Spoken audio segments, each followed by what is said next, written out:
Bonjour à tous, bienvenue sur The Glow Driver, bienvenue une fois de plus chez Brez Motorsport avec Maxime. Bonjour. On se retrouve une fois de plus sous une GT3 pour pas changer les bonnes habitudes. Oui. La vidéo la dernière fois sous la GT3 avec toutes les modifications du châssis etc. vous a énormément plu. Du coup on continue à vous en parler, c'est vrai qu'on aime bien sur cette chaîne les petites séries de modifications de voitures. Et puis surtout ça fait des belles étapes. Première étape châssis, la deuxième dans un instant. La deuxième, c'est ça, on vous a dit la dernière fois qu'une des prochaines étapes ça allait être de mettre un échappement. Je pense que vous avez vu l'introduction de la vidéo, vous attendez qu'une chose, c'est qu'on retourne dans la voiture pour l'essayer, ça fait beaucoup de bruit. On va quand même un petit peu parler technique, vous expliquer pourquoi Maxime a choisi cet échappement pour la GT3 991 phase 1. On a ici l'ancien échappement qui est devant moi. On va continuer à vous parler modifs, donc on va se concentrer immédiatement là-dessus, mais avant ça, pensez à mettre un pouce bleu sous la vidéo, à suivre Brez Motorsport sur Instagram et bien sûr, abonnez-vous à la chaîne YouTube pour continuer à voir les modifications sur cette voiture. Allez, on parle échappement. Alors Maxime, je t'écoute. Quel échappement as-tu choisi pour mettre sur la GT3? Alors, une marque. Là il y a un petit dé, c'est Dundon. Dundon, comme tout ce qu'on prend, vous l'avez vu la dernière fois sur la partie bras de suspension, c'était américain. Ouais. La marque, ça vient des USA. Dundon, c'est pareil. Et comme quoi sur ce pays, ils savent faire des choses pour les voitures. Donc pourquoi ce modèle? En fait, ce qui m'a intrigué, si on a envie de raconter l'histoire, c'est que en fait, c'est les seuls que j'ai vus sur les réseaux sociaux dans leur développement. Ça c'est génial. Ça c'est ça là-bas. La Corvette, Z06. Ah ouais. Et donc du coup, c'est la première fois que j'ai vu ce qu'ils faisaient, c'était une cup sur un banc de puissance. Okay. Et je me suis dit, on modifie pas tant que ça les cups à la base. Pourquoi eux le font? S'ils le font, c'est qu'ils sont compétents. J'ai creusé et j'ai trouvé chaussure à mon pied entre guillemets, puisque là on a un échappement en Inconel qui est une matière très noble, très résistante. Ouais, très légère. Hein. C'est surtout très costaud. Okay. C'est l'intérêt de l'Inconel, c'est pour les voitures de course de tenir un temps de chauffe très longtemps sans casser, puisque les contraintes sont énormes pour ces échappements. Bien sûr. La deuxième chose, c'est en fait le côté technique. Déjà sur les BM, il y a quelque chose qui me tient à cœur, c'est les collecteurs d'échappement, c'est le gros du truc. Et les collecteurs longs, ça amène beaucoup.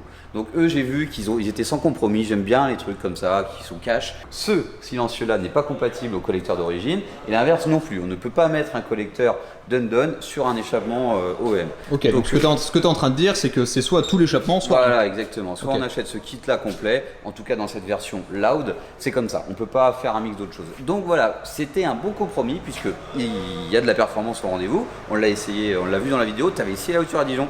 Ouais, ça faisait un bruit de GT3, ce qui est un bruit extraordinaire, mais... Sur les rétrogradages, c'est pas non plus démentiel, le moteur est quand même assez feutré, mine de rien. C'est vraiment une GT3, il faut se dire que ça fait vraiment énormément de bruit après 7000 tours. Voilà. C'est là vraiment où c'est démentiel. Voilà, et c'est là que ça nous fait vivre. Donc des performances, un bruit au top. Alors des performances, parlons-en, parce que il y a quelque chose d'annoncé, parce que c'est une des raisons quand même pour lequel tu as choisi cet échappement, parce que tu cherchais évidemment la performance. Bah oui, parce qu'on a acheté, on vous le montrera après, le même pour la Cup, et sur la Cup, le bruit c'est bien, mais avec tous les bruits de transmission de la Cup, finalement on s'en fiche un petit peu. Ouais. Donc voilà, c'est vendu pour 50 chevaux. Il faut savoir que ce qui nous plaît beaucoup, et vraiment je fais un comparo BM Porsche, puisqu'on aime beaucoup la marque BM, mais on découvre autre chose, les gains annoncés chez Porsche sur les modifs sont souvent au rendez-vous. On verra si là en l'occurrence on se trompe en annonçant 50 chevaux, mais quand on a fait le Cayman Air, on avait 20 chevaux avec le plénum et la reprog, et on avait 30 chevaux avec la ligne d'échappement. Énorme. Et on l'a mesuré cette fois-ci sur le banc et on les avait vraiment, donc c'est dingue. Donc si là on en a même 30 sur un Atmo, c'est génial. Voilà, ça c'est un échappement de GT3 de base, donc on voit bien ici les collecteurs. Alors voilà les collecteurs, donc quand je disais que les collecteurs longs c'est intéressant, puisque là ils ne le sont pas du tout. C'est vrai que je l'explique un petit peu sur les réseaux sociaux, sur notre page Insta, mais là pour la vidéo ce qui est intéressant c'est qu'il a fallu caser un catalyseur. Okay. Aujourd'hui sur notre ligne on n'en a pas, donc ça nous a permis de faire aller les tubes. En fait ce qui est important c'est le mélange des gaz d'échappement, ça doit être travaillé pour être le plus optimal possible. Là en supprimant le catalyseur c'était beaucoup plus facile, donc on se rend compte sur la voiture qu'on va quasiment jusqu'ici. Ouais.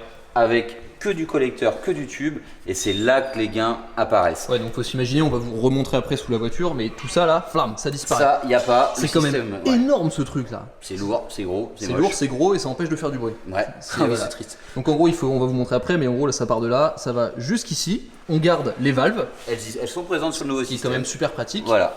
Et tu as quand même sur le nouvel échappement un silencieux arrière. le même que ça, en un petit peu plus petit et plus complexe à l'intérieur. C'est D'accord. pour ça que j'ai voulu sortir l'autre pour la cup à l'intérieur. Vous allez le voir, ça vaut le coup de faire une image, c'est une œuvre d'art. Ok. Donc voilà, cette grosse gamelle ici, on ne l'a plus sur l'autre et les valves, on les conserve, c'est quand même cool sur la route. Donc là, on va imager immédiatement ce qu'on disait. Donc on a les collecteurs qui partent ici, tout en tube. On voit bien que là, normalement, dans cet énorme trou, normalement, c'est là où il y a des espèces d'énormes gamelles, sinon. Là, on aurait le catalyseur. C'est ça. Et ici, juste avant les valves, on aurait le bypass, enfin pas le bypass, mais la déviation pour aller à ce gros échappement Ouais, là dans- qui dans serait cet ici énorme normalement. truc, là. Ouais. Donc ici, on voit bien, hop, ça part là. Ici, on voit bien qu'on a les valves, le silencieux, qui est là. Et ensuite, les sorties d'échappement qui sont légèrement plus grosses. Ouais, si, il y a Ça a ça l'air plus un peu- gros. ça a l'air un Ouais, peu ouais, plus c'est plus gros. Ouais, ouais, Voilà, c'est balèze. on peut y mettre un point et ce que vous voulez dedans. Et en termes de gain de poids par rapport au. On n'a pas pesé, mais enfin c'est flagrant, mais c'est vrai que j'aurais bien voulu avoir, comme pour le passage au banc, la semaine est un peu courte puisque bientôt ça va être les vacances, et on n'a pas passé au banc la voiture et on n'a pas pesé l'échappement. Mais ça c'est se fera. facile à faire, mais faudrait tout démonter parce que là c'est long en fait comme morceau et on n'arrive pas à le mettre sur le PS personne. Ouais, quand même un gros machin. Et on va continuer à parler de petits trucs. Alors, on parlait justement du même échappement pour la cup, enfin du même. Voilà, si, en fait, là, Presque ici, même. on a des sorties qui sont légèrement différentes que pour avoir l'effet cup, mais c'est purement esthétique. Ouais, c'est un ça peu plus- reste, ça reste un peu plus voilà, fin, ouais. voilà. Ça, c'est exactement le même que sur la nôtre. Ok. C'est là, tout à l'heure, on va vous montrer l'intérieur, ce sera voilà. Et ici, on a un collecteur qui est différent, puisque le moteur de la cup n'est pas le même. C'est le moteur Mesguer de la 997. C'est ça. Donc, je prends le temps de l'incliner. Ouais. Et je ne sais pas si on va voir comment ça se passe à l'intérieur. On a un scotch qui nous embête, avec un petit peu de polystyrène. Et voilà, donc ici on a, alors voilà, vous imaginez un petit peu les conduits d'échappement, il y a zéro mousse, c'est fait vraiment dans les règles de l'art, il y a plein de plaques soudées, on retrouve toutes ces soudures ici apparentes, donc on s'imagine qu'à chaque fois il y a une grosse étape de fabrication, Ouais. et enfin Et c'est la qualité a l'air vraiment propre. Hein. non, C'est- non, c'est juste fou, hein. Ah Ouais. ouais, c'est vraiment du très beau travail, et je pense que tu allais aborder les pièces de qualité. Ça, on parlait de pièces de qualité parce que Maxime, alors je crois pas qu'on en avait parlé dans la vidéo la dernière fois, mais ces jantes-là, c'est un peu trop normal quand même. Ouais, voilà, c'est magnifique, ça va quoi. C'est comme de toute façon une GT3, c'est très normal comme voiture, mais on l'a choisi parce que c'est très efficace. Mais voilà, on veut la pimper. Tu as donc choisi des jantes HRE. Et ouais, voilà. Et donc ça aussi, HRE, c'est pas suisse, tout le monde le pense, c'est américain. Donc on a des, Même moi je pensais que c'était suisse. des jantes américaines, un échappement américain, des bras de suspension. C'est une GT3 American. Ouais, voilà, les USA sont très présents. On l'avait dit sur une autre vidéo que sur la BM c'était pareil, on prenait quasiment toutes nos pièces aux USA et l'histoire se répète. Hein. Donc je suis pas très costaud, mais très léger. C'est très joli. Les finitions, espèce de couleur, je sais Ouais, pas le comment le brush décrire, mais dark clear. Donc c'est le paradoxe du dark et du clear, hein, parce qu'on ne sait pas trop comment imaginer la couleur. Mais c'est ce qui la caractérise quand même le mieux. Parce que voilà, ça peut être très noir suivant les angles et très clair justement suivant la lumière, comment elle s'y porte, quoi. ouais, c'est magnifique. Canon. Bon, Et ouais. on descend cette GT3, on va faire un tour. Vous savez qu'on attend que ça. Allez, c'est parti.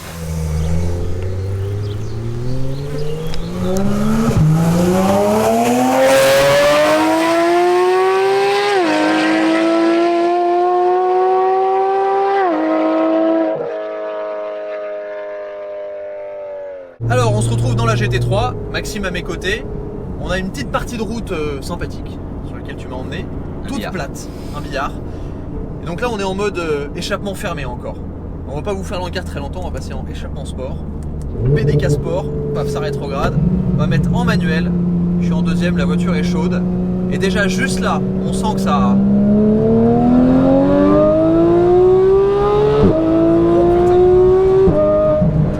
Ah oui.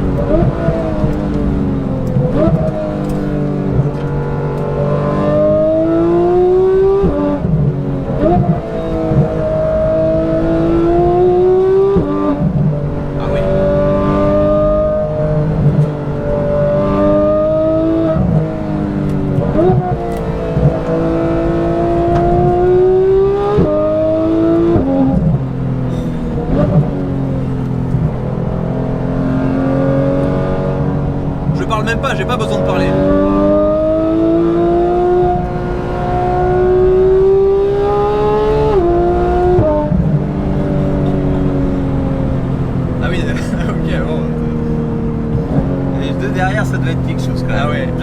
vidéo extérieure. Oh la vache. Ah ouais, non, ça fait un son de cup. Ouais. Ah, c'est chaud. Ah oui, puis une cup, t'as la transmission. Ouais. Qui feutre tout ça, là, t'as... Mais surtout là où ça s'entend le plus, c'est vraiment au rétrogradage parce que d'origine, une GT3 c'est assez muet au rétrogradage. C'est-à-dire qu'à moins que tu rétrogrades et que ça tombe à 6000 tours, en dessous ça fait pas beaucoup de bruit. Mais là c'est furieux. Là. Ah ouais, le call start c'est pareil, j'avais pas l'impression qu'elle en avait un jusqu'à ce qu'on monte l'échappement. Elle démarre, et là oui, il se passe quelque chose. Et ça se calme. Ah ouais, non. Et avant pas du tout. Alors est-ce qu'on le rend sourd le tracteur devant? Bah ouais.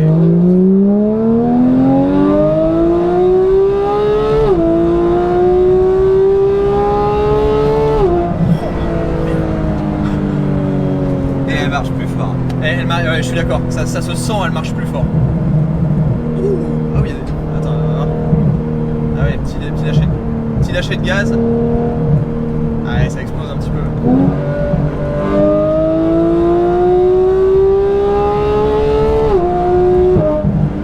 Oh la vache. Ah oui.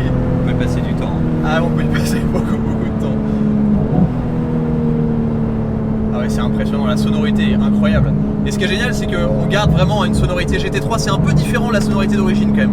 C'est beaucoup plus fort, ça c'est évident. Mais la tonalité est pas exactement la même que la sonorité d'origine. Je saurais pas comment la qualifier, mais... C'est la longueur du collecteur d'échappement en fait. C'est les tubes longs, c'est ce qu'essaient de faire souvent les marques pour avoir le bruit de la RSR ou de la voiture de course en fait. La grosse. Ah ouais, mais Celle qui a le moteur central. Ouais. Et en termes de... Parce que c'est quand même important, la voiture elle est faite pour faire pas mal de pistes. Au niveau des décibels, ça va passer sur la piste? Alors voilà, l'avantage d'avoir bossé avec une marque qui a de l'expérience sur la piste, c'est pour ça qu'on les a choisis, c'est qu'ils savent clairement le nombre de dB que ça va produire. Il y avait des versions beaucoup plus intenses en bruit, on n'a pas pris. Là on sait qu'on est sur la limite, et si on franchit la limite, on peut monter des sorties d'échappement qui vont vers le bas, qui atténuent énormément le bruit. Donc avec ça on sait qu'on est bon, donc on n'est pas dans une impasse, ça doit passer, si ça passe pas on peut monter les sorties, c'est 3 vis, ça va très vite. Ok, ça marche. Si je baisse un tout petit peu la vitre.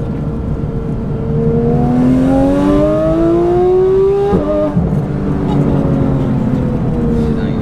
Ah ouais, non, c'est chaud.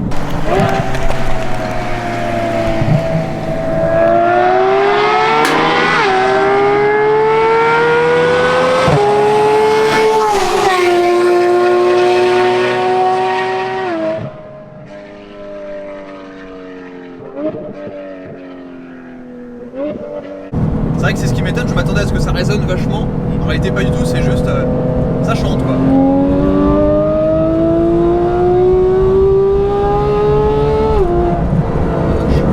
Puis elle marche. Et c'est vrai qu'elle marche vraiment. Là on a le plein, en plus j'ai mis 90 litres dedans, on a deux. Ouais. Mais ça se sent vraiment que ça marche. Là je le sens sur la route.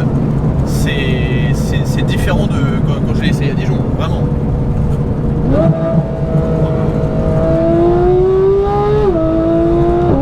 Ouais, ça marche vraiment plus fort. C'est incroyable, ça se sent. C'est annoncé pour combien les gains? Tu l'as pas passé au banc encore, mais... Il annonce 50 chevaux à la roue. C'est énorme. C'est tellement gros que j'arrive pas à l'annoncer officiellement et on n'a pas eu le temps de le tester. Ouais. Et il fait tellement chaud cette semaine qu'on va être déçu en termes de gains et en termes de puissance d'origine. Même la puissance nominale de la voiture est forcément en dessous. On a des 30 degrés extérieurs, les températures d'admission sont mauvaises et notre salle de vent étant mal ventilée, on va au casse-pipe. Je préférais pas faire. J'allais dire, ça permet de profiter encore plus du caractère moteur de la voiture sans forcément aller très vite. Mais on a un peu envie d'aller vite quand même. Ah.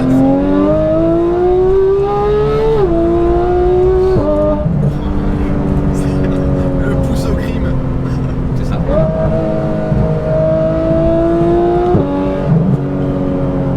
C'est intoxicant, on a envie de faire ça toute la journée.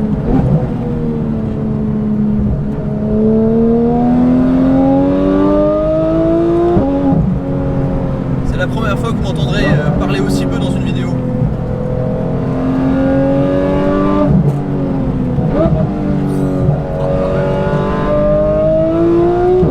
Ça résonne en fait dans les...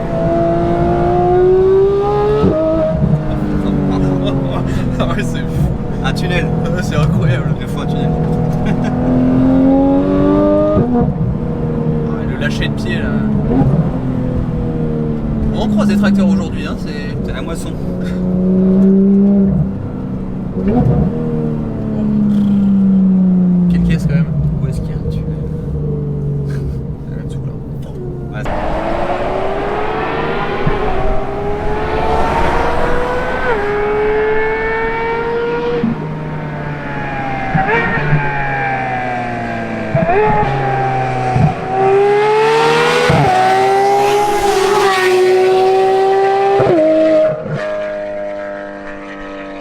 Non mais vraiment, je pense que là, avec le passage du pont, les gens l'ont entendu, on l'a fait à la Gère Collector un peu. Mais c'est démentiel, de l'extérieur, c'est fou. Ah que oui, c'est fou. Mais ça résonne, c'est tellement aigu, ça me rappelle un peu le bruit des RSR au Mans. C'est les seules voitures qui passent dans la ligne droite des stands où tu es obligé de te boucher les oreilles tellement c'est aigu et ça te perce les tympans. Là en vrai on n'est pas très loin de ça quoi. Un tout petit peu moins quand même, mais bon c'est... Bon, on peut dire ce qu'on veut. Il y a beaucoup de personnes qui m'ont fait la réflexion avec les vidéos circuits qu'on a faites, etc. Qu'il y avait énormément de Porsche sur circuit et que les gens manquaient un peu d'audace, qu'on voyait toujours les mêmes caisses, GT3, GT3 RS, ça devenait banal. Mais en vrai, pourquoi il y a des Porsche partout? Parce que c'est trop bien, c'est tout. Ça marche. C'est parce que ça marche et on peut faire des trucs comme ça et on peut avoir des voitures ultra efficaces qui sont aussi utilisables et c'est surtout en termes de fiabilité que les Porsche c'est démentiel. Même une Ferrari qui est faite pour ça, même une Pista ou un truc comme ça, déjà ça vous coûtera le double en entretien. On n'osera même pas la mettre sur la piste du coup. Mais non, c'est ça. Et puis là on est quand même sur un produit qui vaut aller 130 000 €, qui est ultra robuste. Alors forcément on peut parler du moteur sur celle-ci qui a une garantie, un point noir, mais c'est garanti. Et puis si c'est pour avoir ça, mais c'est un peu là. Et puis quelle polyvalence, la route est quand même ultra défoncée. La route est défoncée mais ça passe. Oh la vache, fenêtre ouverte.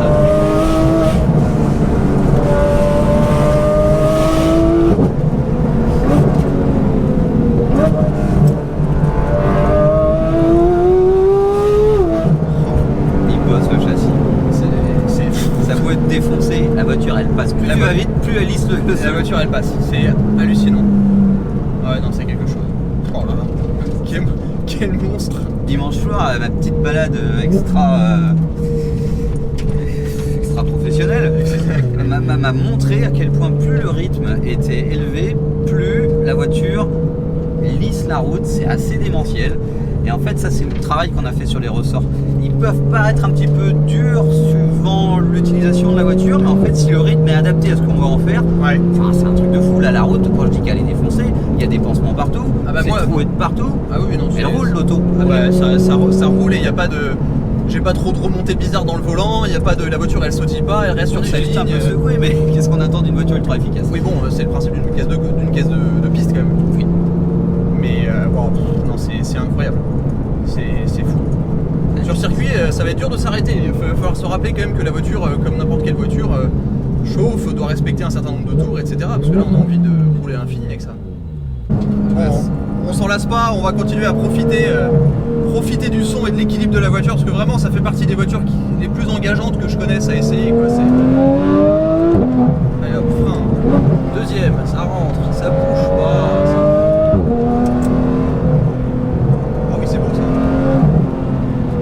Carrossel.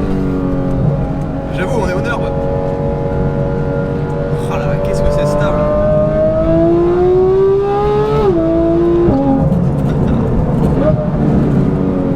Ah là, les compressions et tout. Comment tester une voiture? Bon, alors pour conclure,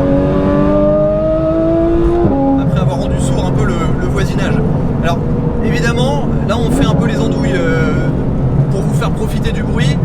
Une des raisons principales pour lesquelles tu as quand même acheté cet échappement, c'est aussi pour les gains de performance quand même, parce que là on en a parlé un petit peu, ça se ressent vraiment, et c'est pas une blague, la voiture elle a plus de poussée au milieu du contour, vers 4-5 000, ça se sent, c'est plus fort, ça va un peu plus vite, ça c'est vrai, ça se sent, t'es d'accord avec moi? C'est net. C'est vraiment...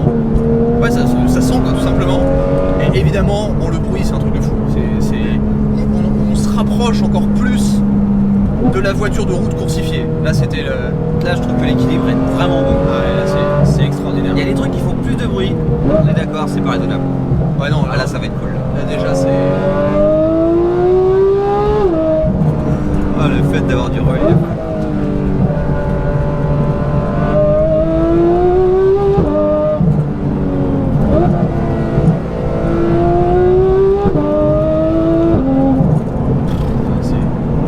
C'est monstrueux, c'est fou. Et ouais, donc du coup, Dundon, ouais. même si j'aime à dire dindon, nous vend quand même 50 chevaux à la roue. Ce qu'on n'a pas su vérifier, même si on en avait la moitié. Ça serait déjà, c'est génial. Et va savoir, on les a peut-être. Peut-être qu'on les a, de toute façon, peut-être que tu diras en story si lors d'un passage au banc, si tu les as. Voilà, comme ça vous donnera une occasion de plus de suivre Maxime sur Instagram. Mais vraiment, ouais, s'il faut résumer cette bagnole, c'est juste dingue. Là c'est parfait, quoi. On peut difficilement faire mieux. Enfin, vous me bassinez tout le temps en me disant que. Enfin, non, faut pas que je dise ça. Ah oui. Vous me dites souvent qu'il y a Porsche un peu sur la chaîne. Mais plus j'en conduis, plus je découvre cette marque, plus en plus j'ai l'opportunité d'en conduire sur circuit, sur des vraies opportunités où je peux vraiment tester la bagnole. Plus je me rends compte que c'est génial. Et les gens te demandent quelle est la voiture parfaite. Et je réponds toujours une GT3. Alors moi, mon truc, c'est plus... je suis un puriste, tu vois, ça serait plus une GT3 Touring, qui est forcément moins adaptée à la piste. Le côté esthétique. Mais le côté esthétique et le côté boîte manuelle, moi c'est quand même un truc qui me... Mais je me dis, une GT3 Touring, légèrement préparée châssis, avec ça derrière... Eh oui. Les rétrogradages, les talons pointe là, avec un truc comme ça, rien que d'y penser, ça me rend fou.